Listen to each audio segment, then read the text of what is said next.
अस्सलाम वालेकुम नाज़रीन, JN न्यूज़ HD के साथ मैं हूं नाइला भट्टी। नजर डालते हैं आज की अहम खबरों पर।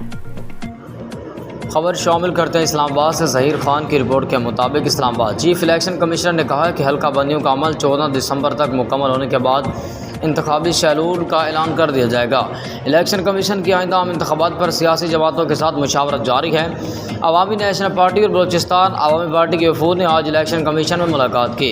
चीफ इलेक्शन कमीशन ने वफद से गुफ्तगू करते कहा कि इलेक्शन कमीशन हल्का बंदियों का अमल 14 दिसंबर तक मुकम्मल कर लेगा।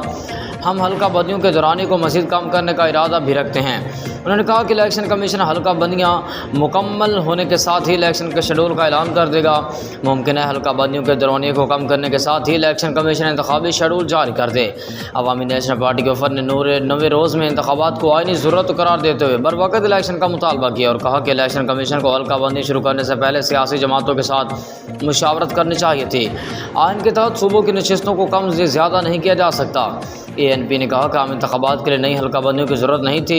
इलेक्शन कमीशन से सूबों के अंदर ही नशिस्तों को एडजस्ट कर सकता है। लिहाजा इलेक्शन कमीशन फौरी तौर पर इंतखाबात की तारीख और इलेक्शन शेड्यूल का ऐलान कर दे। इलेक्शन कमीशन एलामी के मुताबिक बलूचिस्तान अवामी पार्टी ने इलेक्शन कमीशन के 9 हल्का बंदियाँ करने का फैसले की हिमायत की। बाप पार्टी के वफद ने कहा कि इलेक्शन कमीशन साफ और शिफाफ हल्का बंदियाँ और गैर मुनसिफाना इंतखाबात के निकात को यकीनी बनाए। इलेक्शन का शेड्यूल देने से पहले इलेक्शन कमीशन मुल्क भर में मौसमी असरात को भी मद्देनज़र रखे और पूरी कोशिश करे कि आम इंतखाबात का इनेकाद 90 रोज़ में मुमकिन हो सके। BAP वफद ने कहा कि नई मरदमशुमारी में बलूचिस्तान की आबादी को कम किया गया, इसलिए ये मरदमशुमारी दुरुस्त नहीं है। इलेक्शन कमीशन के एलामे के मुताबिक चीफ इलेक्शन कमीशन ने सियासी जमातों के वफूद को हल्का बंदियों के दौरान में कमी करने की यकीन दहानी भी करवाई।